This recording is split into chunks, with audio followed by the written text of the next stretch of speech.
Let's talk about two major military interventions from the early 21st century. They happened just a decade apart, one in Afghanistan, the other in Libya.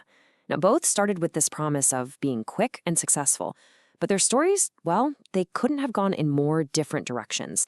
And they teach us some really powerful and frankly tough lessons about modern war. And this really gets to the heart of it, right? It forces us to ask this huge question. How did these modern wars even begin? And maybe, just maybe, the more important question is how do they end? To figure that out, we're going to dig into the reasons for war, the battle plans, and crucially, the aftermath in both of these countries. On the surface, both of these looked like incredible successes at first. In 2001, the Afghanistan campaign was called a striking military success. The Taliban were gone in weeks. Fast forward 10 years, and the Libyan intervention hits its main goal, protecting civilians in less than 24 hours. But, as we're about to see, those early victories were hiding something way more complicated and, honestly, a lot more troubling. Okay, so let's start at the very beginning. Let's look at why. What was the justification? What was that call to war that pulled the West into these two completely different conflicts? For Afghanistan, the reason was brutally, painfully clear. This wasn't framed as a war of choice. It was a war of necessity. It was a direct, gut-punch reaction to the 9/11 attacks, aimed right at al-Qaeda and the Taliban regime that was giving them a safe place to operate. And President Bush's words laid it out for the whole world to hear. It was a straight-up ultimatum. There was zero room for negotiation. He gave the Taliban a choice, a really stark choice, and their refusal to hand over Osama bin Laden is exactly what kicked off the invasion. Now, Libya in 2011, a totally different ballgame. The mission wasn't about revenge, it was about prevention. It was all built on UN Resolution 1973, and the whole justification was humanitarian. The idea was to stop Muammar Gaddafi's forces from committing a potential massacre in the city of Benghazi. But here's where it gets complicated. A few years later, the UK Parliament's own Foreign Affairs Committee took a hard look back and, well, they threw some serious cold water on that whole premise.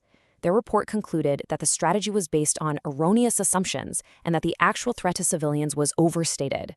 Suddenly, the clear-cut reason for going to war looks a whole lot murkier. So we've got the justifications. One crystal clear, one not so much. Now let's look at the battle plans themselves. How were these two very different wars actually planned and fought? The initial Afghanistan plan was seen as this brilliant new model for warfare. It was all about a light footprint. You had a small number of CIA guys and special forces on the ground. Their job? Arm and advise local anti-Taliban fighters. Once that partnership was in place, they could call in absolutely devastating and precise air power. All right, now we have to talk about a really critical concept here, something you hear all the time: mission creep. It's basically when a mission starts to slowly get bigger and change from its original goal. And, that often leads to consequences nobody saw coming. And Libya? Wow, is it a textbook example of this? See, in Libya, the mission started to drift, and it drifted fast. The original UN mandate was super limited. Just enforce a no-fly zone. That's it. And they pretty much did that on day one. But from there, as the UK's own report put it, the mission just drifted into an opportunist policy of regime change. That was a massive change, and one the original plan absolutely did not account for. Winning the war is one thing. That winning the peace, that's a whole different challenge. So let's look at what might be the single most critical part of any intervention: the plan for the day after the fighting stops. And the approaches here were night and day. In Afghanistan, you had the international community get together for the Bonn Conference. They hammered out a clear political roadmap. They set up an interim government. For Libya, the approach was completely hands-off. The guiding idea was that this would be a Libyan-owned reconstruction. The problem?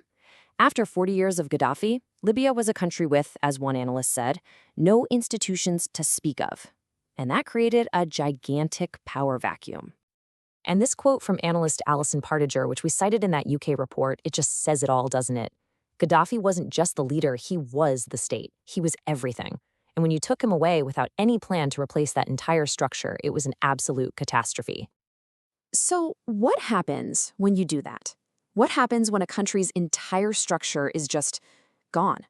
Let's take a look at the long-term consequences, at the legacy of chaos that was left behind. The aftermath in Libya was, to put it mildly, a disaster.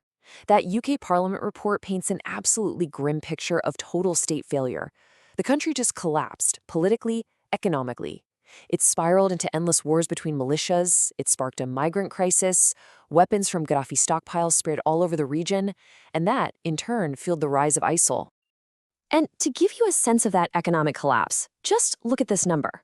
Back in 2010, before all this, Libya's GDP per capita was over $12,000. That was on par with some European countries. But by 2014, just 3 years after the intervention, look what happened. It had cratered to under $8,000. I mean, this chart just says it all. You can see the result right there. That's a drop of nearly 40% in just 4 years. The entire economic foundation of the country was just shattered. And of course, the human cost was just as devastating. By 2016, it was estimated that 400,000 people were displaced inside their own country, forced to flee their homes because of all the violence and chaos. You know, maybe the most direct, blunt assessment of the whole thing came from one of the main leaders of the intervention himself. In 2016, President Barack Obama was asked about post-Gaddafi Libya. His description? Simply, a shit show. So, after going through these two very different stories, what are the big lessons here? What's the main takeaway from all of this? When you put it all together side by side, the key differences really just leap out at you. Afghanistan started with a clear reason and a focused military plan, which led to a structured, even if it was deeply flawed, political process. Libya, on the other hand, started with a murky justification, a strategy that morphed from protecting people into changing the regime, and a hands-off post-war plan that led straight into a power vacuum and the total collapse of the state. And all of this leaves us with one final, really critical question.